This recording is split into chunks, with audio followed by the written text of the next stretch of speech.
Je change plus de 8 couches par jour. Ça a été très dur pour moi. Je ne fais que pleurer.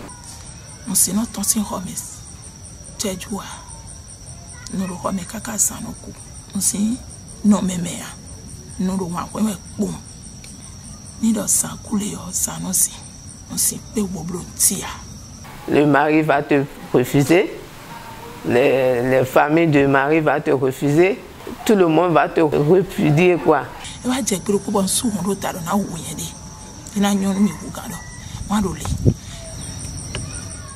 Voici le quotidien de femmes atteintes de fistule obstétricale.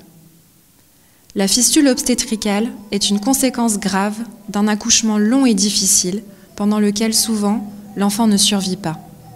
Les femmes porteuses de la fistule obstétricale perdent continuellement de l'urine et ou des selles par voie vaginale, ce qui les touche durement dans leur vie sociale, dans leur vie professionnelle et dans leur dignité.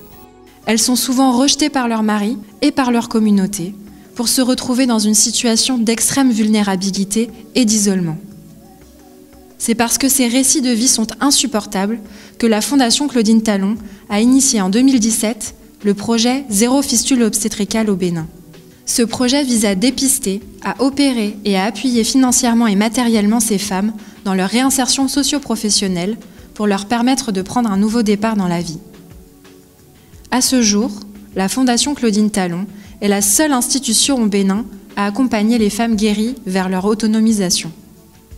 Depuis son lancement, ce projet de la Fondation Claudine Talon a permis à plus de 500 femmes d'être opérées, à près de 400 femmes de guérir et à plus de 300 femmes d'être appuyées dans leurs projets professionnels. Malheureusement, même après de multiples opérations, il arrive que des femmes ne guérissent pas. La Fondation Claudine Talon ne peut se résigner face au désespoir de ces femmes qui perdurent depuis des années. C'est pourquoi elle a mobilisé 2 experts internationaux pour rejoindre l'équipe médicale en place afin de tenter une opération de la dernière chance. Pendant une semaine, des spécialistes éthiopiens, nigériens, congolais et béninois vont mettre en commun leur savoir afin d'apporter un regard neuf sur les cas de 23 femmes multi-opérées sans succès. Les femmes pouvant bénéficier de cette ultime intervention sont opérées depuis ce jour par ces médecins au CNHU. L'acte chirurgical est pris en charge par l'ONG Artemedis. Les femmes ne pouvant plus être opérées bénéficient d'un accompagnement psychologique. Généralement, nous classons les conséquences de la fistule obstétricale en 3 catégories. Le traumatisme physique, le traumatisme social et le traumatisme psychologique. Le traumatisme physique de la fistule obstétricale est la maladie en elle-même, c'est-à-dire la perforation dans la vessie et dans le rectum. C'est ce qui rend la patiente incapable de garder l'urine, les selles ou les deux. Abordons maintenant le traumatisme psychologique. Parce que la patiente perd de l'urine, elle sent mauvais. Comme vous le savez, cela se produit chez les femmes qui vivent dans des zones reculées où il n'y a pas de services médicaux adaptés ni d'installations nécessaires pour qu'elles puissent maintenir une bonne hygiène. Donc généralement, à cause de cette fuite involontaire d'urine, la patiente sentira mauvais et à cause de cela, elle sera exclue et isolée. Habituellement, leur mari les rejette et même si leur famille les accepte, ils le font d'une manière différente. Ils ont honte d'elle. Alors ils lui construisent une case éloignée d'eux afin que l'endroit où elle vit, où elle cuisine soit à bonne distance. Parce qu'ils ne veulent pas qu'elle puisse les approcher. Ils lui font une clôture autour de sa case et la forcent à vivre isolée. Ça, c'est un problème social. Alors la femme pense qu'elle est différente et en perd sa dignité. Et comme elle perd sa dignité, cela va provoquer d'autres problèmes psychologiques.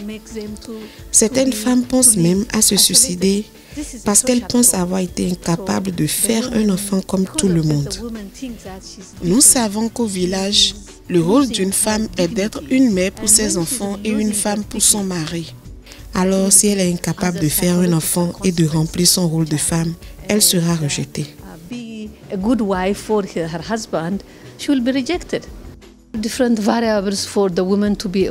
Plusieurs variables entrent en ligne de compte au moment de décider si une femme est opérable ou non.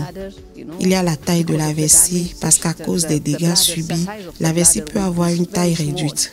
Il y a également l'état des mécanismes qui contrôlent la vessie. On prend aussi en compte le nombre d'opérations déjà effectuées, parce que le taux de succès de la première opération est d'environ 87%. À la seconde opération, ce taux descend à 54% et cela continue de diminuer au fur et à mesure. Il y a ensuite le type de fistule.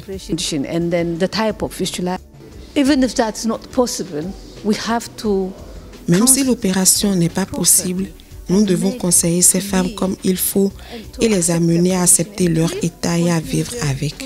C'est un traumatisme. Elles perdent de l'urine, mais cela ne veut pas dire que leur vie s'arrête. La vie continue. Donc, nous devons leur faire comprendre qu'elles peuvent continuer à vivre et il n'y a que nous qui pouvons leur montrer que c'est possible et comment y arriver même si elles ne sont pas guéries. Si vous connaissez dans votre entourage une femme qui présente les symptômes de la fistule obstétricale, contactez notre numéro vert +229 69 59 88 88. La fistule obstétricale n'est pas une fatalité, il est possible d'en guérir.